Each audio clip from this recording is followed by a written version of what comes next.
Good evening.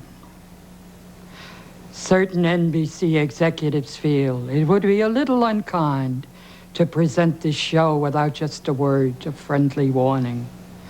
We are about to unfold a show featuring David Letterman, a man of science who sought to create a show after his own image without reckoning upon God.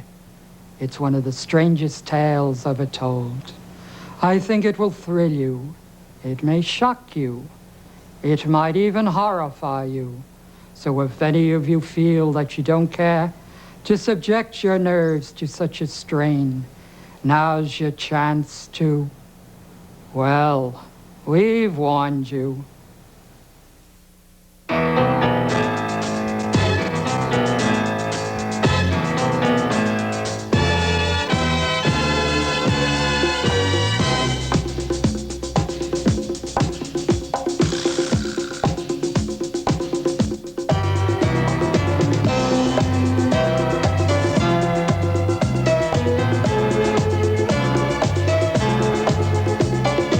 From New York, one of the most exciting cities in the tri-state area, it's Late Night with David Letterman. Tonight's guests are Bill Murray, Don Mr. Wizard Herbert, also a tour of the set, a special late night report on the shame of the city, and the Rainbow Grill Dancing Girls.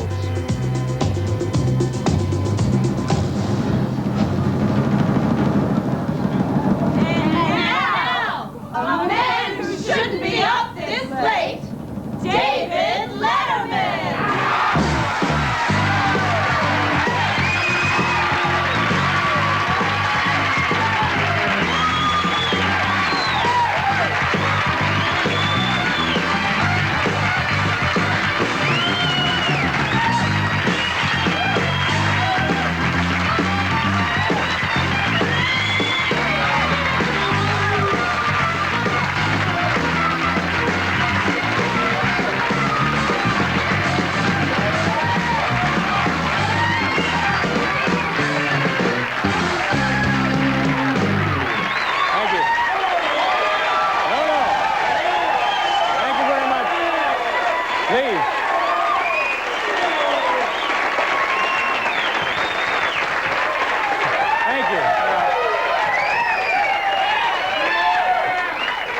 Thank you very much.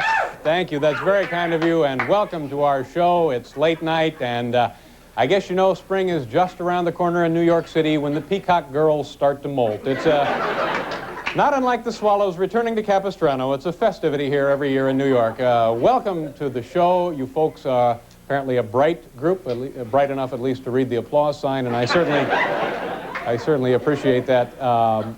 I'm very excited about this new show, and it's a big 3 or 4 days for NBC.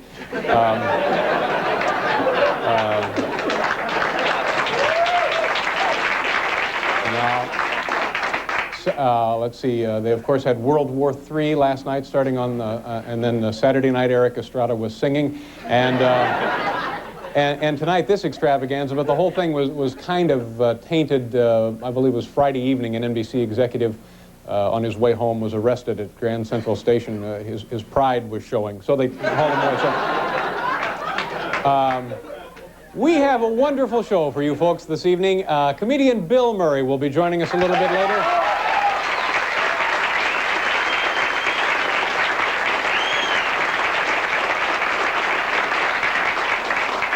A guy who has been a longtime favorite of mine, you know him as Mr. Wizard, Don Herbert will be joining us.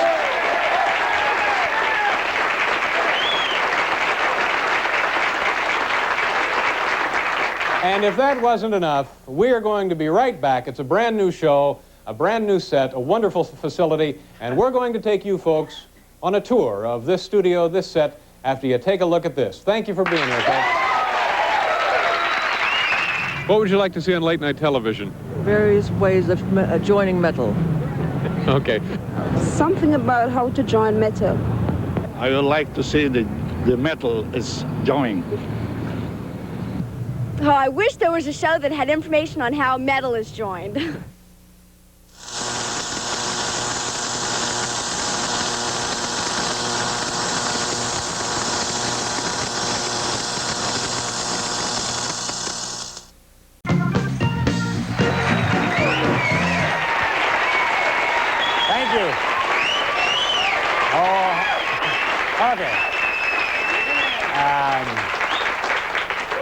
Since it's the first night of a brand new television program for me, I thought what would be fun for you, the home viewers, and everyone here in the studio audience, let's just take a look at the equipment. A rare behind-the-scenes tour here at NBC. Come on and follow me. We're going backstage in big league television. This is, of course, Paul Schaefer and the boys, ladies and gentlemen.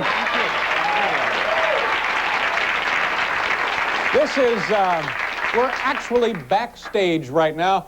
And what I wanted to show you, first of all, you know the old expression, you've got to learn the ropes? Well, this is where it came from. Every one of these ropes supports hundreds and hundreds of pounds of delicate electronic television equipment, and it really takes a seasoned pro to know which ones you can't mess with. These are all in use. For example, I know that this one here is okay to let loose. There's nothing on the end of that one. Yeah, we'll just sleep that up a little bit later. Now, over here, oh, this is exciting. People say to me, Dave, where do the really big stars live here at NBC? And this is a stairway to one of the many luxury apartments for the stars here at NBC, and this is great. Don't use all the hot water, Rona. Now, let's see. Oh, this is exciting.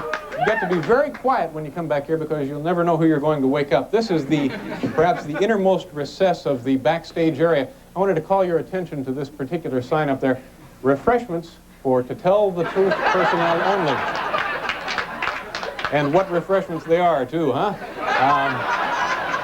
Now, this little item, people say, how has the Today Show been able to stay on the air for 30 years? Well, I'll tell you, back in the mid-'60s, they started manufacturing their own appliances, and I have a Today Show blender and hairdryer at home.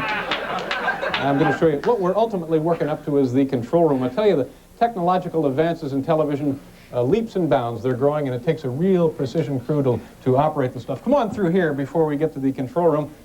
This, of course, is the green room, and you can see we have vegetables and the corn, and got some winter wheat coming in. These are some of the few vegetables here at NBC not in programming. It's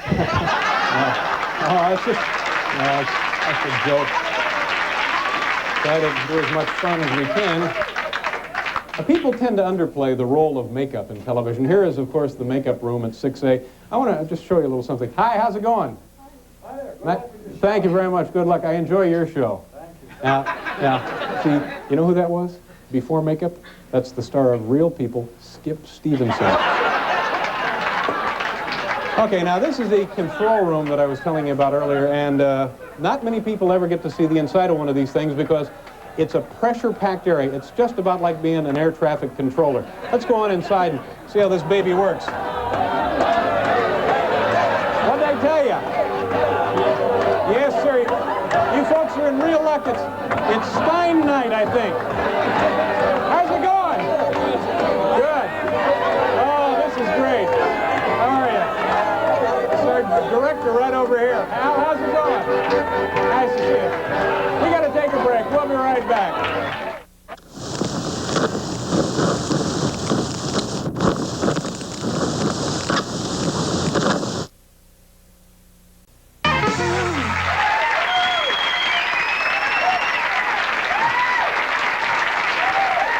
Thank you.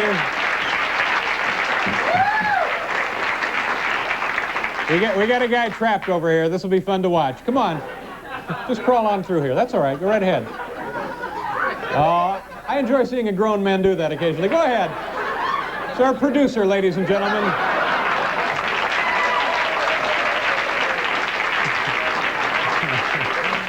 Yes, nothing left to chance here, you know. Well, about now you're asking yourself, gee, I wonder what else this show has. Well, I'll tell you, we have one of those.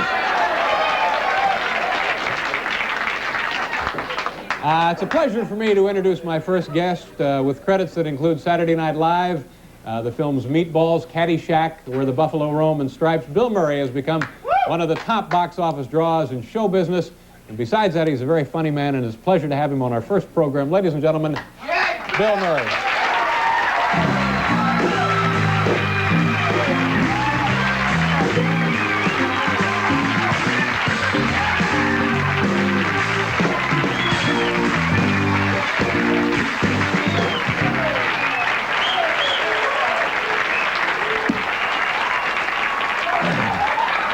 Dave Letterman, come on, everybody up! Everybody up! Everybody up!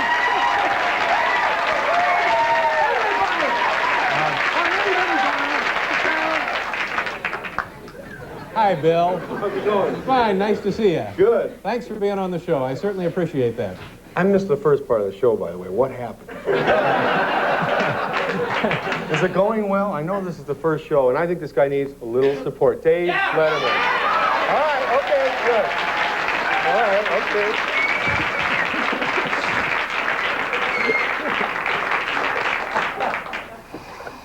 Where were we? You were going to ask me about the last time I was on your show. Oh, yeah. Well, this may not be of any interest to anybody, and it's barely interesting to me, but let me... They're pumped up out there. What are you playing with there? It's just lint. It's just lint from inside my pocket. Here, I got more. Now, this is interesting. You were in a movie last year that was number 5 in the box office tabulations. No, it was number 3. Number 3. You're a major star, and yet here you are playing with lint balls. Well, I wish that you would quit trying to run my life, Dave. No, I mean this. I mean it. I'm real. Like, you've got everyone here under your spell. It's obvious. You know, you had them doing deep breathing exercises before the show. I don't like to see it. You know, I know you're on here in late night where no one can stop you. But this kind of thing is not going to go on as long as I have some connections here in this building, the RCA building. I saw what you did to Mr. Wizard. Don Herbert. He has the wizard in his pocket. And you just can't use science for your own ends, Dave. You can't play God with people. When are you going to get off the high horse? Smell the coffee brewing. So, do you miss Saturday Night Live?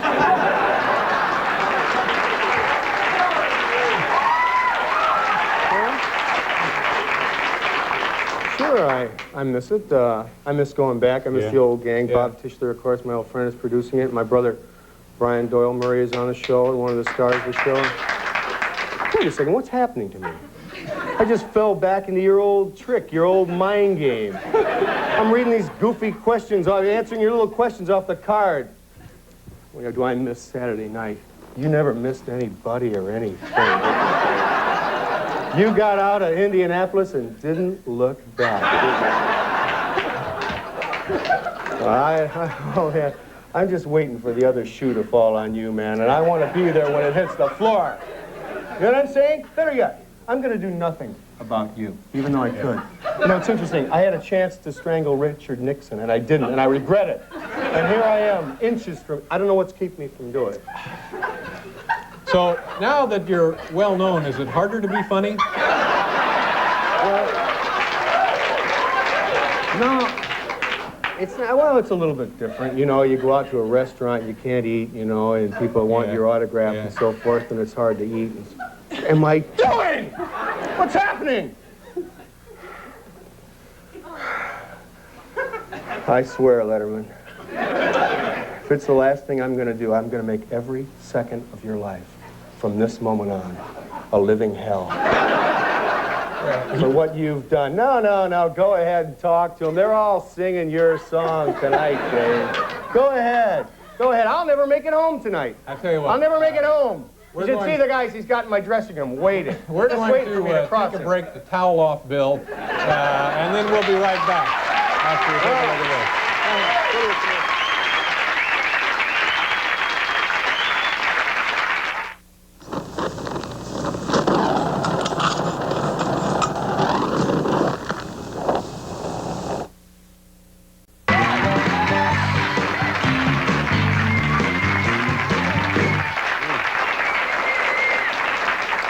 The name of the program here is Late Night. My name is David Letterman. This is Bill Murray. And Bill, you were about to say, I'm sorry, I interrupted there? I owe you the biggest apology anyone has ever given anyone, David. I owe you an explanation for the way I behaved. I have been working like a dog on a project that no one else is even involved in. That's why it's so damn hard. I'm doing it all by myself. And doctor has told me that I could crack at any time, and unfortunately it had to happen here tonight, your first show. Had kind of a breakdown here, huh? Well, I have a sort of a chemical imbalance. It's not anything. It's just a salt problem, and I just need a certain amount of maintenance. Yes. And I forgot. I was rushing around, you know, and everything, and I just forgot, you know, to take the pill and everything. But you're okay now. Well, I tell you, I'm a little embarrassed, but I am okay now. Oh, that's I great. just wish you, because I love this guy. I love this guy so much, and if you knew, there's only one person that's helped me through all of this, and it's been David, with a phone call or a note, just a little scribble on, you know, from the desk of David Letterman. It's so sweet. It's there, you know, I open the How mailbox. about the candygram? A candy. It's everything. It's all these things. They add up. You know, it's like, oh, Bill, do you need a ride for Christmas or anything like that? He's always been there. The only one. And When you called earlier today, I said, don't worry about a tie, right? yeah.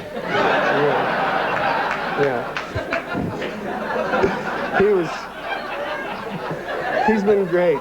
Ah, I love this. Can we do this? No, we can't. Can we do this? Come on. No, we're not. Can we do this?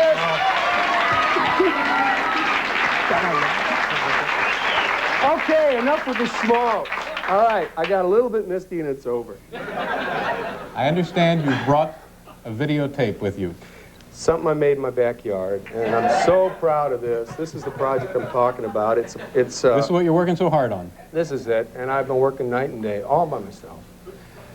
I found a little animal, and this little guy was being kept and forced to work in a Chinese restaurant. He's six weeks old. That's four years in adult years old. 4 years old. And this little guy had to remember how to prepare 50 different Chinese meals. Now, you imagine a 4-year-old trying to... They were feeding this guy MSG every 3 hours, and he was a wreck, an emotional and physical wreck. And I just grabbed him and I said, we're going out the back door. And this guy's been in my backyard and just raising just high holy We're going to take a look at this, and Bill. I he's just a lot of fun. guess you just talk over this, and the folks watch the monitors at home and use your TVs, I guess. His name is Cancun, and there he is. This guy's in my backyard, and look at him. Look at him. That's and great. I rented this panda so he'd have a companion. And look at this. The kids in the neighborhood, they come and they visit, and it's all for fun with this guy. And if you could have seen him just a couple of weeks ago, you know, and It's he's quite a place you got there. Oh, yeah, it's great. Well, I'll tell you, my neighborhood's gone crazy ever since this little guy rolled in. And, you know, it's cost me a heck of a lot of money because all these children show up and you got to feed them, you know. And here, this one, you know, when I like them a lot, I give them a little panda. This one, I'm crazy about her. I gave her a big panda, a giraffe, and a camel. But look at what they've done. I had to put all these railings and stuff in the backyard because the bear has just taken over my life. And look at him. If you could have seen him, and now look at him.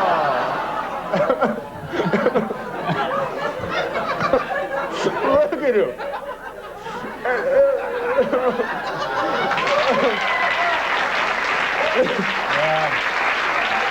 That's amazing.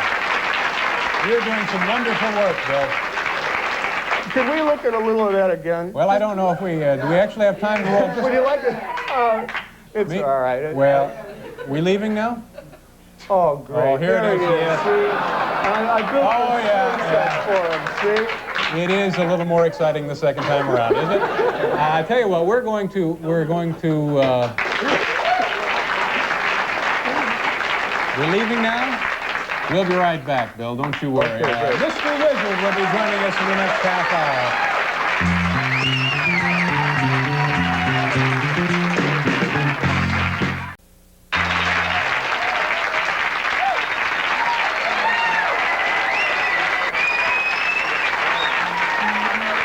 Welcome back there. Mr. Wizard's going to be joining us in a couple of minutes, but before that, I understand, Bill, that on your road to recent rehabilitation, something was very important to you, you mentioned earlier. Well, besides you, big lug. Yeah. But my doctor told me 10 days ago, Bill, you'd have been dead today. That would have been, so I would be dead like 13 days now. So He said you would be dead if it weren't for aerobic exercise. Aerobic exercise has saved my life, turned my life around, and I will talk at length about it but I know you don't have time. No, darn the luck. So you're going to... Yeah, well, what? You're going to do a little of that for us, right? Well, wait a minute. Well, it's aerobics training. It's really kind of a morning. It's a morning. I like to do it early while I'm still fresh, or sometimes after lunch after a big meal, just to blow a little up at late night like this. Well, technically, this is morning now. Well, anytime after midnight, generally considered. Yeah, well, I gotta feed Cancun in a couple hours.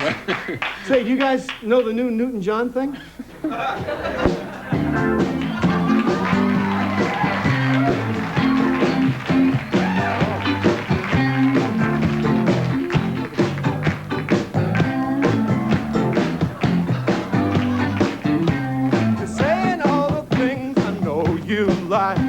You're making with conversation.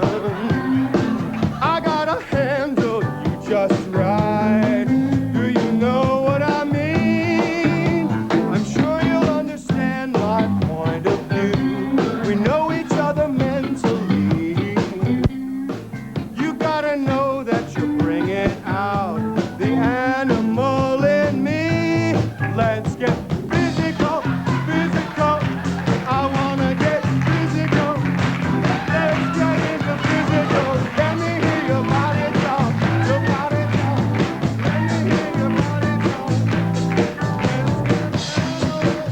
Animal. I wanna get animal. Let's get into animal. Hello, I'm Larry Preston, Undersecretary of Education. I'm sure by now you've all heard about the President's change of public elementary and high school schedules. If not, let me refresh your memory. On February 1st, 1982, everywhere in the United States, the American school day will begin at 12 noon. That's right, school now begins 4 hours later. But the later start time does not mean that your children must stay at school later. The school day will still end at 3 o'clock. The President's official quote on the matter was, "They can leave anytime they want." It is the hope of the President and all of us here at the Department of Health, Education, and Welfare that your youngsters take advantage of this new schedule to broaden their interests, grow as citizens, and spend a lot more time watching late-night television. Thank you. Thank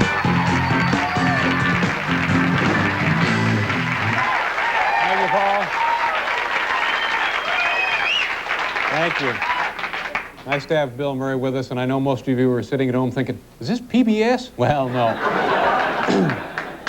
You know, because we're on at late night, we have a chance to do some hard-hitting, in-depth news reporting during the day, and whether you know it or not, there are just a couple of things wrong with New York City. So we went out on the streets to take a closer look and filed this report that we call The Shame of the City.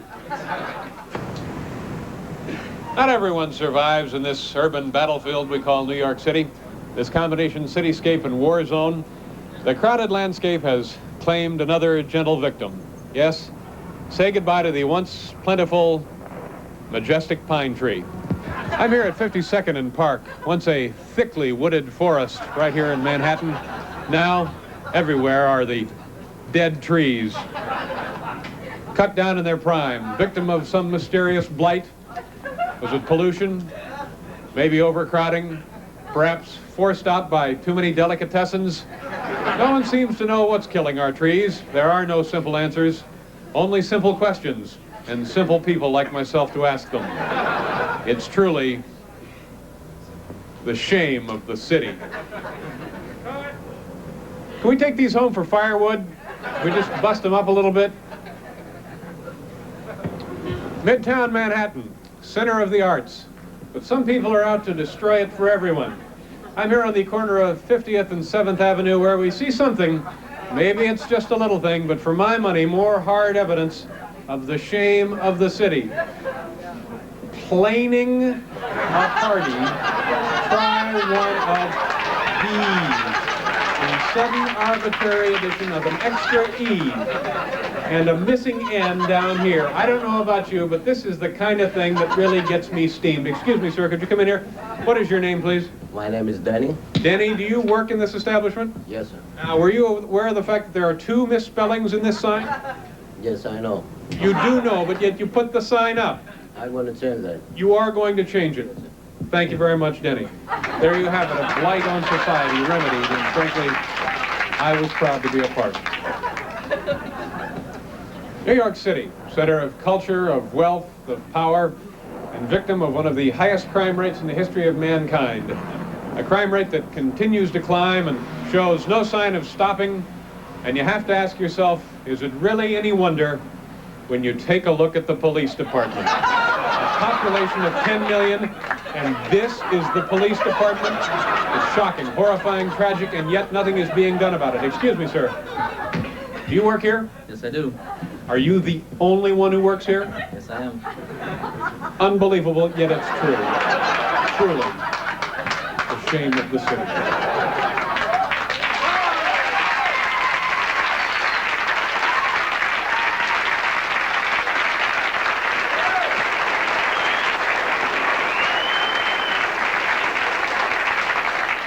From roughly the years 1951 to about 1965, there was a television program on called Mr. Wizard. Don Herbert, of course, was Mr. Wizard. This is very exciting for me. He's here tonight, ladies and gentlemen. The original, the one, the only, Mr. Wizard. Hello, Don. Nice to see you, sir.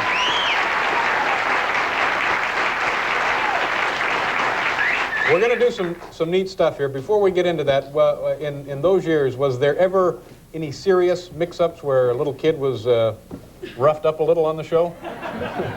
No, not really, because of the kind of show we were doing, you know, anything could happen. It was perfectly all right. Only once. We did an experiment in which we put a bottle over a candle and then light the candle with a little coil next to the wick. And one time in the rehearsal, we got the wick wet. So when we got it all set up, we turned on the current, it got hotter and hotter, and vaporized the candle so that in the bottle we had a mixture of vaporized paraffin and oxygen, and suddenly it disappeared from the close-up. up into the lights. And of course I was shocked because I thought, my God, the bottle blew up. It turned out I heard it clang down behind me, so I knew that and the child was standing next to me. They were covered with water, and I was too. And then as soon as I saw that she wasn't hurt, well, I got out a towel and wiped her off, wiped myself off, and we went right on doing it. Was she stunned a little bit? Yeah, she sure was. And that was the only time we ever edited the show. We cut the laughter of the crew. We kept everything up. What crew doesn't love to see a kid vaporized? You could hear them laughing way in the control room. It was horrible. What, as they say, what are we going to do this evening? Well, I brought some of sort of my favorite, almost classical experiments to do. The first one is here is a bottle of soda water. As you know, there's gas dissolved in it. Here is a baby bottle that has a measuring along the side, and I want you to sort of guess how much gas is dissolved in this bottle. Here's 4 ounces. Is it less than 4 ounces, between 4 and 8 ounces, or more than 8 ounces? And I have to guess? Well, you know, go ahead. How much? I'm guessing the amount of gas in this bottle. That's about 10 ounces here. Oh, I would say it's probably less than 4 ounces of gas. Okay, you will find out. Here's what we will do. I feel like that kid. We've already lost some, right? Yeah, now what kind of gas is in there? It's not... carbon dioxide gas. Right. Okay. We'll pour it into the baby bottle. Do many babies drink club soda? Not with this nipple, because this is a special kind of nipple that does not have a hole in the top. Well, what's the point of that? Well, they're called blind nipples, and the mother is supposed to make her own holes, see, for every side. Now, would you take it and shake it, please? Take it and shake it? Shake it. Take it and shake it.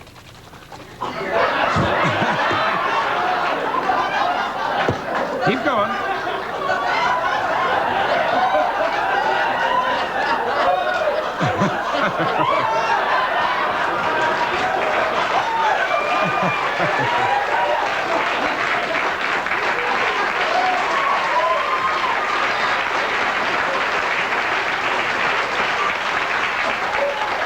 We lost a little bit. Lost some gas, but that'd be great on the subway.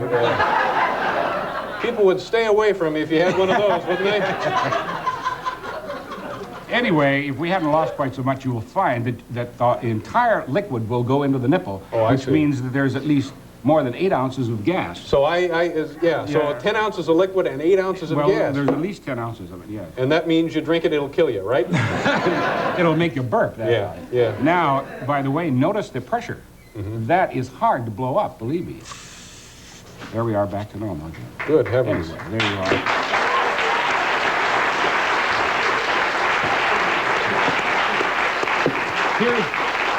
Do you ever remember probably the most famous of all the sort of home science demonstrations is getting the hard-boiled egg in the bottle? Yes. Okay, well you can't do that much anymore because they don't have milk bottles, and that's what you used to do it in. That's right. So I have now got a new version. This is a balloon filled with water. What you have to do is to get that balloon filled with water into the bottle. Do you want me to do that? Well, you can't. Yeah, it's just too big. I'd need special tools. We'd have to send out for them. We'd be here all night. Let us do it in the classical way. I'll get the balloon wet so we make sure that it is nice and lubricated. Okay. I'd like you to take it in your hand like this. I think we've all seen Shriners do this, haven't we? I was going to light this piece of paper and put the burning paper into the bottle. Okay. And then I want you to put the balloon on top like that. That'll be now, all right. What is going to happen is the paper burning is going to heat up the air inside. That makes it expand, and the balloon, when you put it over the top, is going to work as a one-way valve, allowing the air to get out. But as soon as the flame goes out, the air is going to get cool again. Okay. It'll contract, and no outside air pressure can get in there, because this is hard, so it's going to push on the balloon and force it in. Okay. Are you ready? Do you want a drum roll or anything here, sir? Well, if you'd like. Could we have just a small drum roll? It's the first night they play along. Are you ready? Put the balloon on top. Oh! Good heavens.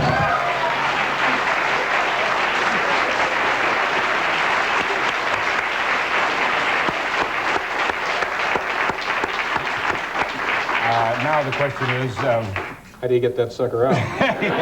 Yeah.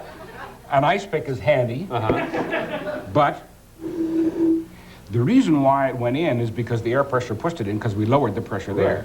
All we have to do is get the balloon down here like this. If you try to pull it like that, you're going to make this air pressure less. So what I'd suggest that you do is the following. We have just 2 minutes here. We want to get to the other one, too. All right, well, what we do... See, the problem is this hardly ever comes up in real life, In fact, that's one of the things that people very often would say, why do you want to get the egg in the bottle in the first place? Yeah. Well, they're just sort of fun to do. Okay, here comes the balloon. I have a straw, you see, in there next to it. Right. So as you pull up on the balloon... It's the same principle of the shoehorn. Okay, would you please pull on the balloon? Pull on the balloon. Well, now this is... Whoa! There you go. You did it. I'm afraid we don't have time for this one. We have to pause. We'll be right back, folks.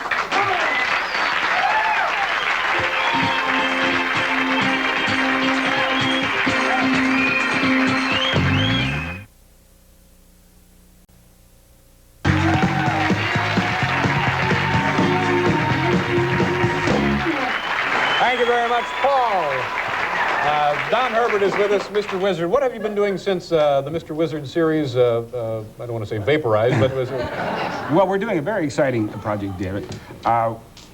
From the National Science Foundation and the General Motors Research Laboratories, we got a grant in which we're doing short, 80-second science sort of news pieces, which are inserted into 125 local newscasts around the United States. So I'm sort of the local science reporter. Great. They're not doing, you know, ridiculous things like this, but real legitimate science. Oh, no, this is important. I don't think the Russians can do this one yet. Okay, Don, what's next here? Well, I'd like to now be more serious and ask you a question which I would ask the child on the show. What's a BTU? It's a British thermal unit, and it's a means of measuring something. Ha-ha. Very good. Thank you. Good night. Drive safely.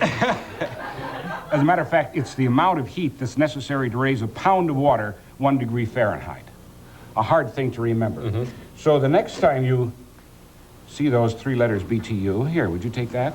Take a good look at that. That is about 1 BTU, the amount of heat in one burning kitchen match. So this would raise 1 pound of water 1 degree Fahrenheit? Here are 40. Can I blow this out? Oh, apparently not. Now you can. And here, take 40 BTUs. So kind of think, what could you do with 40 BTUs? Song Happy Birthday comes to mind. If you're trying to boil an egg, well, you might get the water hot, but you run out of BTUs really before. And now a furnace puts out 150,000 BTUs. So the next the time average household furnace? Household furnace. So think of a pile of 150,000 matches. Yeah, well, there go the cufflinks. Woo! All right. Okay, now you can't do much about, it'll go out all by itself. You can't do much about BTUs because they're sort of inherent in the fuel, but once you get them up into the room where you want them, now you can do something about it. And I'd like to demonstrate. Are you right-handed or left-handed? Right-handed. So if something horrible were to happen to one of your hands, you'd rather have it happen to your left hand. Yes. Okay, would you come around here, please? I'd like your left hand, please. Put it right down here, like that. Here's a quarter, which I'm going to put on your hand. Here's a match, which I'll give you in your good hand. If you take a tip of it like that, and I want you eventually to reach over and touch the tip of the quarter like that with the match, because I'm going to heat up the quarter with this blowtorch. We checked this guy out, didn't we?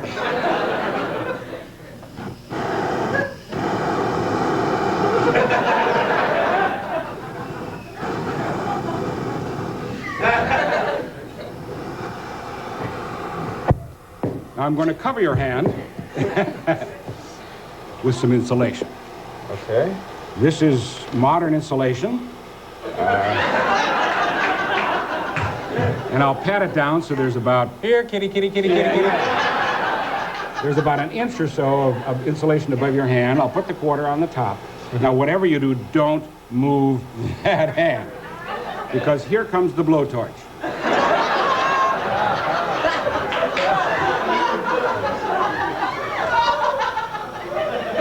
There's about 1,000 degrees of heat. You ready with the match?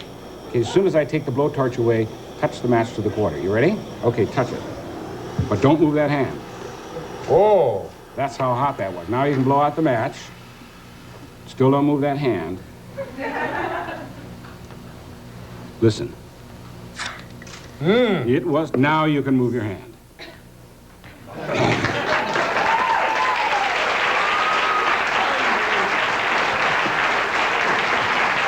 Well, that's certainly impressive. Well, would you like the quarters? Well, oh, yeah, thank you. Oh, thank you very much. Yeah, and as Kathy Lee Crosby would say, don't try this at home, boys and girls. Good heavens, what is this stuff? It's vermiculite. It's a sort of a mica-like material that's been expanded. And this I get at the garden shop. They dig it into the soil to keep the soil moist. But it is used as insulation in the walls and ceiling of your house, and is very, very effective insulation. Yeah. There are some better on the market, but you can see it's fireproof. Oh, yeah. Why get the good stuff? And anyway, you can see why insulation is so important. If it could keep 1,000 degrees that close to your hand. Now, this one actually does have a practical application, yes, like you said in the wall. Yeah. We're going to be serious now. Yeah, terrific. Your hand all right? Everything is fine. Yeah, very nice. This is fascinating stuff. Well, thank you. I appreciate you coming by. This is Don Herbert, Mr. Wizard. We'll be back.